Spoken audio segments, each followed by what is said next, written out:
Today we are discussing an important subject which is very relevant and topical. It is the subject of moonlighting and the subject of quiet quitting. And both moonlighting and quiet quitting are to be looked at from the perspective of dharma.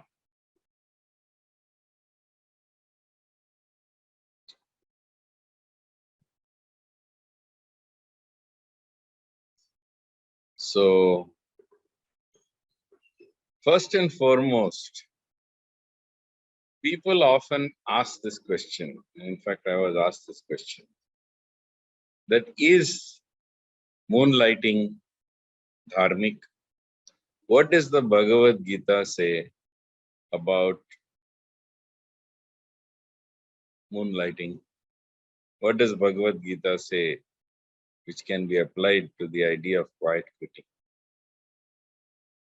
First and foremost, we must understand that the Bhagavad Gita is a very unique book. And it's a very unique book because it contains all the answers to all the questions human beings can ask. And one of the questions is there dharma as far as moonlighting is concerned? So what is your duty? In the Bhagavad Gita, Krishna says very clearly, Karmanyevadhikaraste ma phaleshu kadachan ma karma phalaheturpur mate sangostva akarmani. Krishna says in the Bhagavad Gita that you have a right to do your work, you have a right to do your duty. But while you have a right to do your work, while you have a right to do your duty, Krishna also says, you have no right to the fruit. Do not consider yourself to be the doer and do not be attached to the idea of inaction.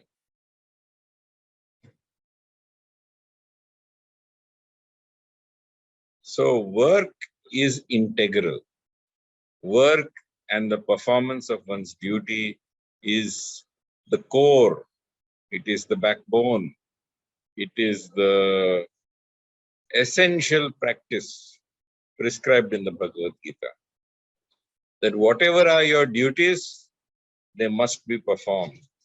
And they must be performed in a spirit of devotion and renunciation. And that is the primary way to the attainment of salvation. Salvation meaning inner healing and also liberation. Salvation is inner healing of all your sufferings and the emotional baggage you've been carrying with you life after life. And liberation is to become free from this repeated cycle of birth and death. Punarapi janamam, punarapi maranam, punarapi janani jatari sharanam. Is sansare bahudishtare, kripaya pare pai murare. Again birth, again death, again taking shelter in the mother's womb. Oh Krishna, please save me from this repeated cycles of suffering. So, why do we work? And the Bhagavad Gita clearly points out that work is essential because we cannot not work. Nahi kaschid shanamapi jatu tistatya karmakrit. Karyate hi avashya karma sarve prakriti jan gunan. You cannot remain without working even for one instant. Your mind will be working if you are physically not working. And thus, at all times, you will be active. Even if you're sleeping, in the dream world, you will be active. Your mind will continue to remain active even in your dream world. So Krishna offers a unique solution in the Bhagavad Gita. And in this solution, he simply tells you that do your duty, but do your duty in a spirit of sacrifice and devotion to God. And if you perform your duties in a spirit of sacrifice and devotion to God, you will attain salvation. Yataha pravrittir bhutanam yena sarvam idam tatam swakarmana abhyarchaya siddhim vindati manava. And each person, by the performance of his God-given duty, in a spirit of sacrifice and devotion to the all-pervading Lord, such a person attains perfection. So, the Lord wants us to work.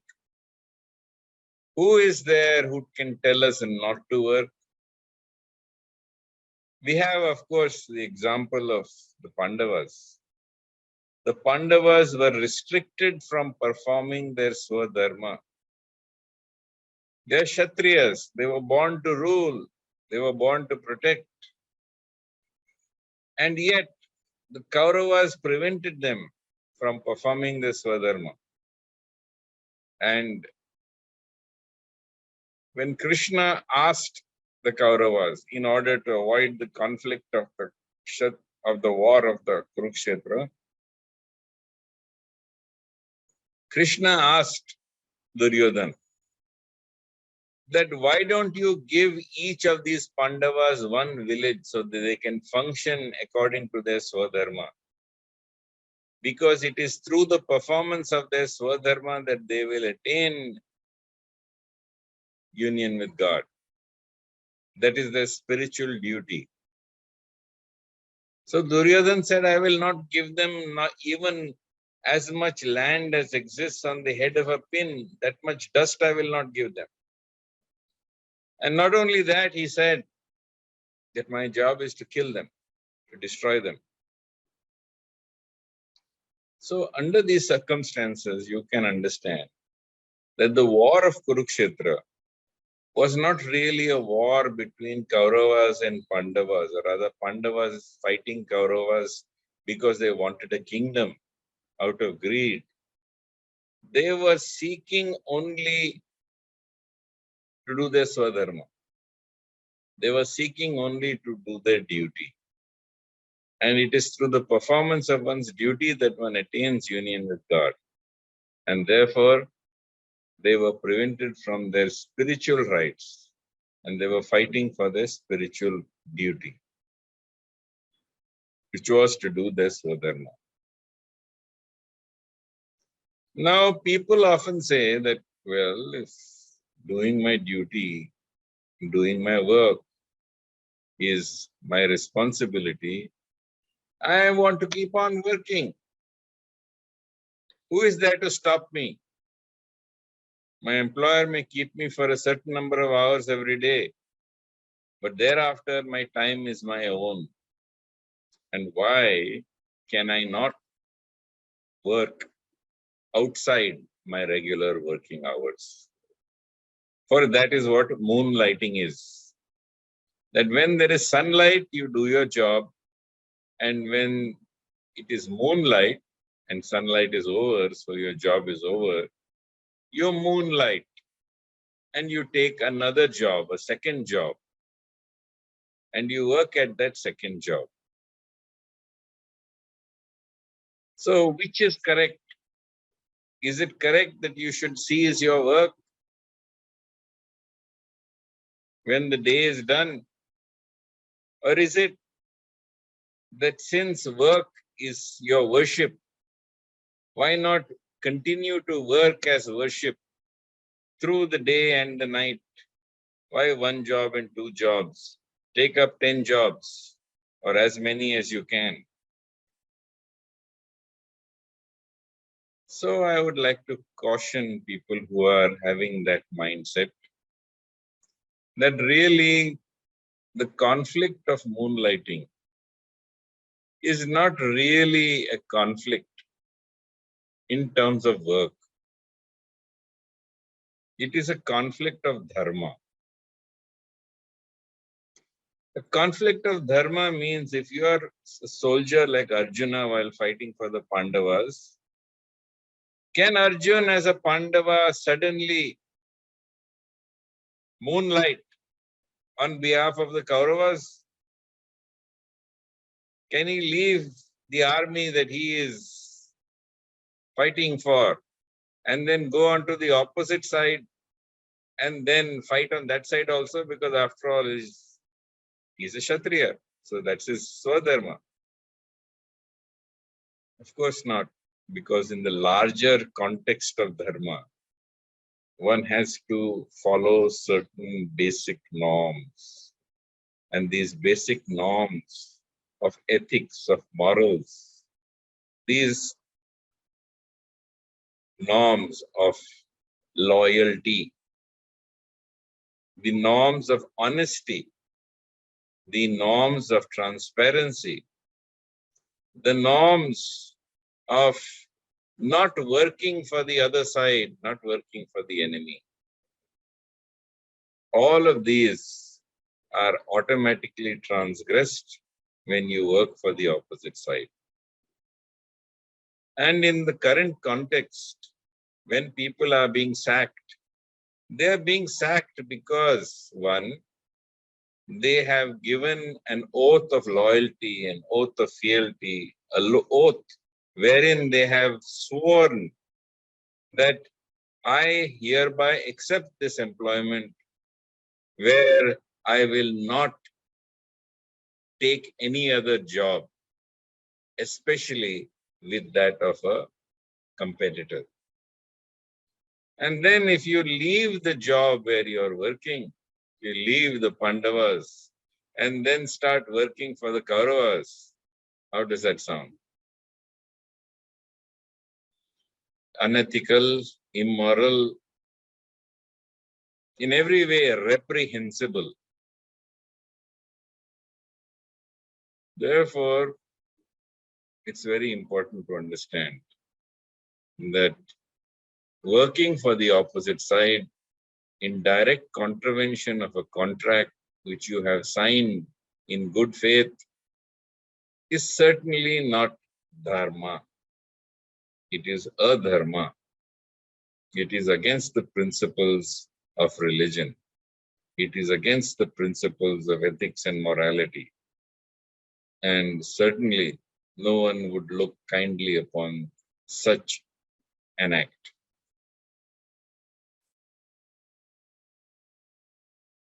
Now some people say, so what? I have so much time. And what am I doing anyway? My company is keeping me on the bench. So by keeping me on the bench, they're denying me work. So when they're denying me work, why can't I keep my skills up to date? Why can I not engage in performing my duty and my work, sharpen my skills, learn new skills? Why is it that I cannot enhance myself in my profession by moonlighting? So really you have to understand that it's not just your employer with whom you signed a contract where you have said that you will not work with a competitor. That's important. But also, when you take employment with more than one person, you're claiming certain allowances for your provident fund, for your HRA, etc., etc. For where it's quite possible the government may be a participant. And in fact, a lot of these people who have been fired were fired because they were caught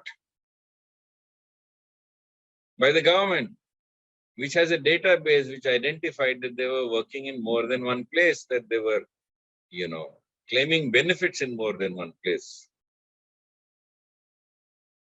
So again, I come back to, you are entitled to do your duty, you are not entitled to the fruits. Karmanyeva adhikaraste ma phaleshu kadachana. Ma karma phala hetur mate sangostu karmani. You have no right to the fruit, and you're trying to claim double fruit from the government. You're trying to transgress the laws of the land in addition to the laws of God and Dharma. So definitely, such an activity would not be appreciated, neither by the government nor by your primary employer. So what is the solution? The solution is, first of all, the company has a responsibility to engage their employees so that they do not feel that they have any time, energy, or interest in pursuing it outside. That if, in fact, they've already started doing this, that today the economy is drifting towards what we call as a gig economy. And internally, even within the company has many projects which may not be related to your direct employment. And these gigs, these projects are available for you to participate and work, so that while you are working and enjoying the work that you're doing, you are not transgressing morality and you're not transgressing your contract, and you are working, continuing to work for the same company so that you are occupied. It's very important to be occupied. Even a yogi needs to be occupied in his work.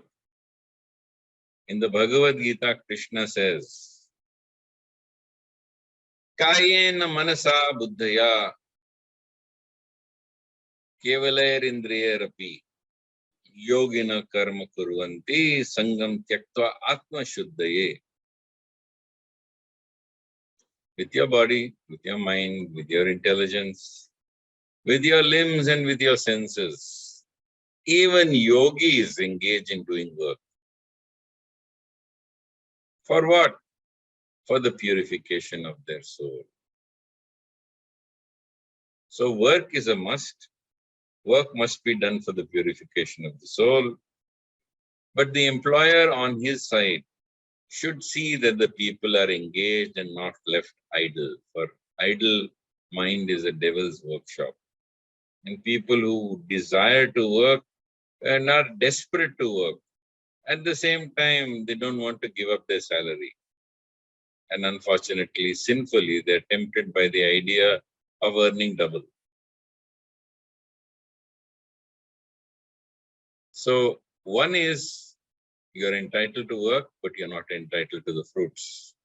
The first one I mentioned was that you are entitled to demonstrate loyalty, fealty, ethics, morals. And when you have signed the contract that you will not work for the competitor, you will not work for the competitor. Otherwise, you're breaking the laws of Dharma. Also, if you are working and you are working and through your work, you are not accepting any money. For example, let us say that you are working for an open source project. And there are so many open source projects that are there.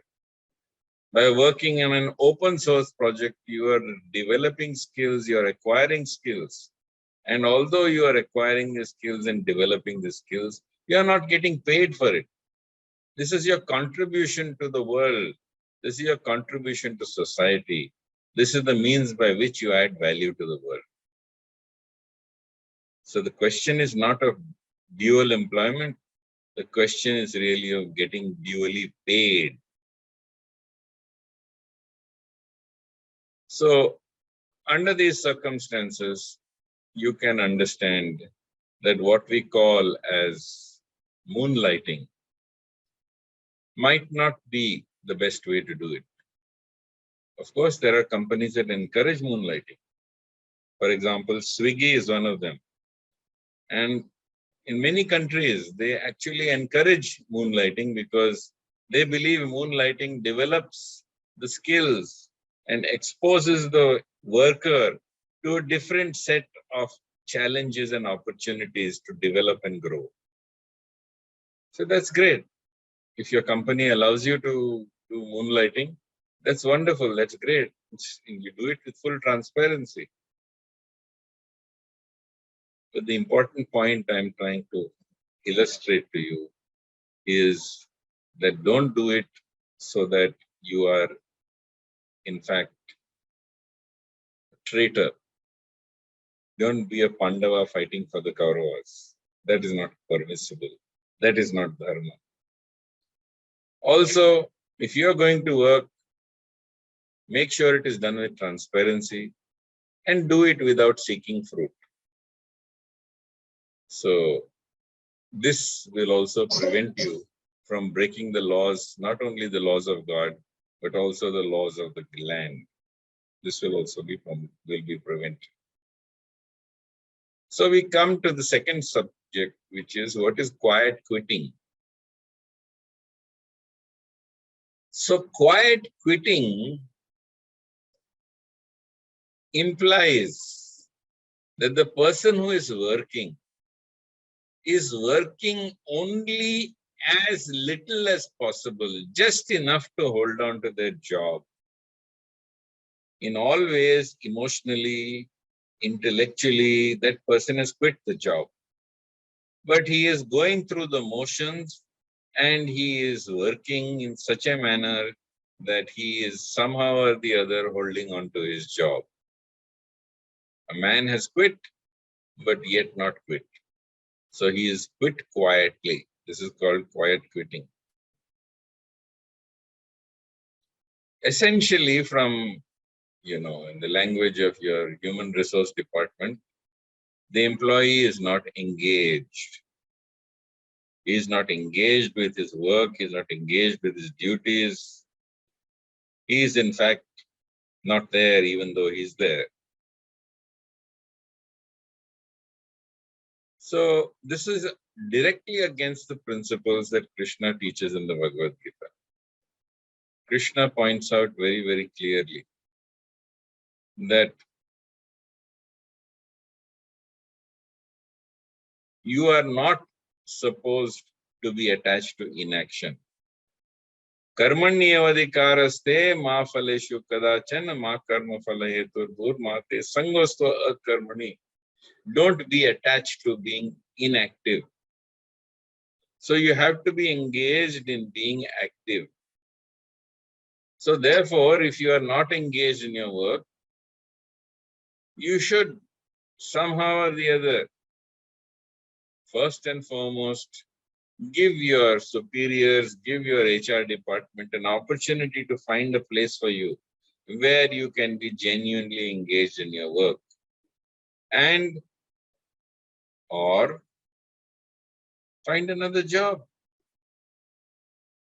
Find another job. It's so nowadays, surprisingly, jobs are available.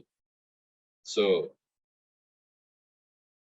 go and look for another job where you're properly engaged, where you're properly occupied.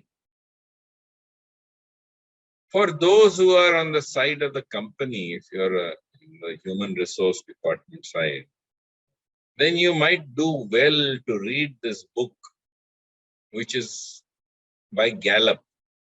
It's by, Marcus Buckingham and Kurt Kaufman. And the book is called First Break All the Rules. And what do you mean by first break all the rules? First break all the rules gives you the magical questions which are called the Q12. What is the Q12? There are 12 questions that will measure your productivity. And if all 12 are answered positively, then these 12 questions will tell you the person is properly engaged. So, if these 12 questions are answered negatively, then the person is unengaged. And when he is unengaged, it means that this person is a quiet quitter. Would you like to know what percentage of employees in the United States, as measured by Gallup, are quiet quitters? who are not engaged? The answer is fully half of them. 50% of people who are working in the United States are working simply to hold on to their job. They are not really working because they enjoy it, because they love it, because they're working beyond the call of duty, because it excites them, it stimulates them, it helps them to grow and it helps them to learn. No, they're simply working to hold their jobs. They are quiet quitters. So if 50% in the United States, 50% of employees in the United States are quiet quitters, then can you imagine, is it going to be very much less here in this country? Therefore, every HR person must read, and preferably every employee must read, this book by Gallup, Marcus Cunningham and Kurt Kaufman, which is First Break All the Rules. You cannot put a bird on the land and expect it to run. You cannot take a rabbit, throw it in there and expect it to fly. So the idea that HR has, that in truth, everyone can be made okay. Oh, he's weak in this, I'll help you to become strong in it. But First Break All the Rules says that do not try to work on someone's weakness, instead work on their strengths and help them to work around their weaknesses rather than try to work at their weakness. Don't try to help the rabbit to fly by giving him flying lessons. Don't try to help the duck to run the land by sending him for sprinting classes. Let the duck swim and let the rabbit run on a dry land, and thus they will be happy. So many wonderful principles like this have been breaking all the rules that really people are imagining. And these rules that people are imagining, have imagined, are proven to be false. And to get people engaged, it's first important not to put a round peg in a square hole or a square peg in a round hole, but that you should try to find people's positions such that they're truly engaged and fulfilled. In the Bhagavad Geeta, Krishna says, Shreyan Swadharma Vigunaha Paradharmat Swanushtitat Swadharma Niddanam Shreya Parodharmo Bhayavaha. In the Bhagavad Gita, text chapter 3, text 35, Krishna says, it is far better to perform your natural duty, even though it might have faults, than to perform another's prescribed duty, although perfectly. It is, in fact, it is preferable to die in the discharge of your own duty than to follow the path of another which is fraught with danger. So it's very important that people do their own job, their own duty, the swadharma. Don't try to do what we know as paradharma, just because you advantageous to do another job, to get more pay. It starts by taking a job or taking duty where you feel fulfilled, where you enjoy, where you are growing, where you feel challenged and where you feel capable of overcoming the challenge.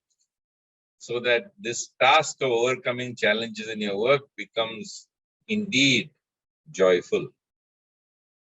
And do it not with a thought for your wealth or money or power or position or promotion, but do it as a means of self-purification.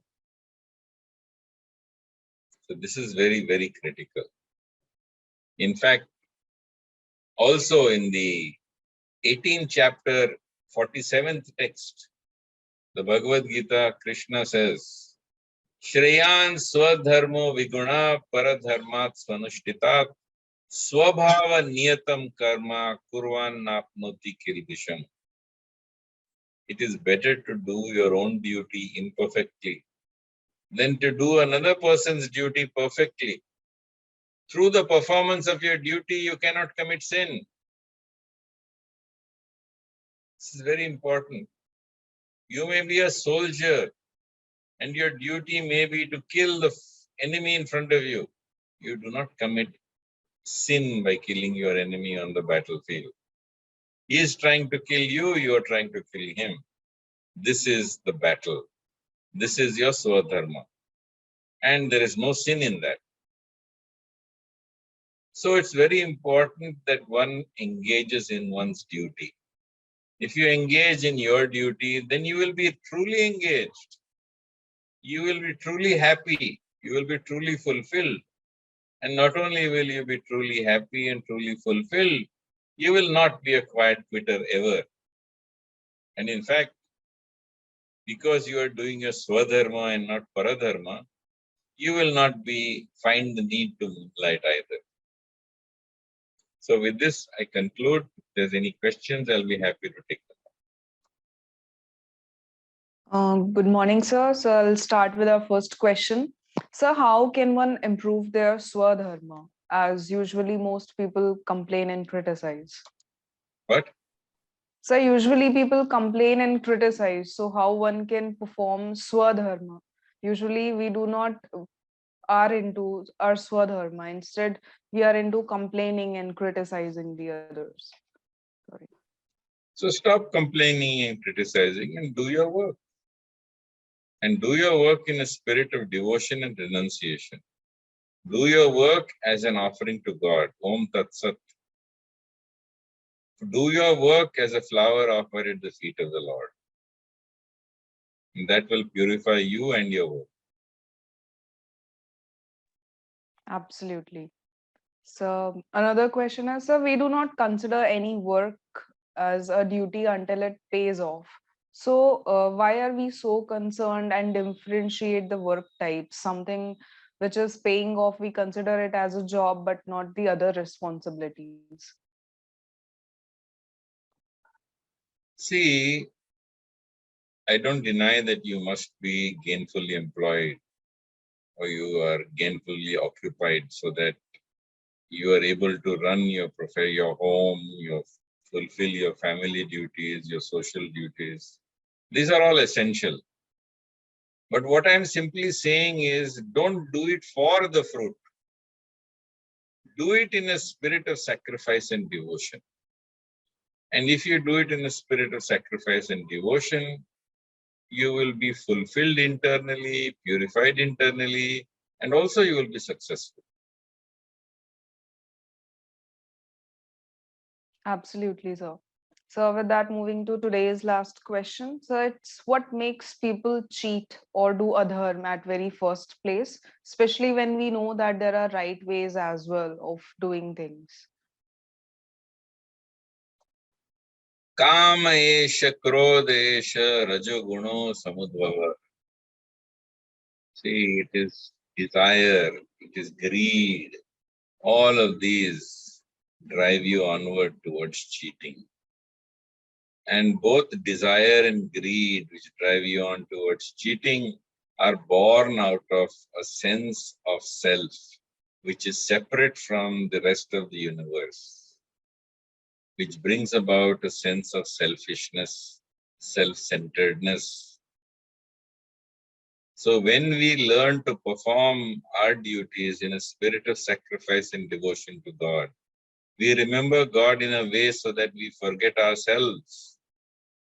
Then automatically the desire for cheating goes away because there is no one there to cheat. Because that sense of self has been subsumed, it has been transcended by remembering God and being absorbed in Him. And being absorbed consequently in your work, in a spirit of flow. Exactly, sir. When we are actually absorbed in the work that we are doing, then there is no form of anger or greed or any kind of other desires or willingness. Just they just go away because we are so much, enjoying what we are into right now. Can we say that? Is that all? Yes, sir. That was all. So, sir, thank you Okay. so much for Hari today's Om, session. Jai Shri Krishna, Hare Krishna. Take care. Thank you.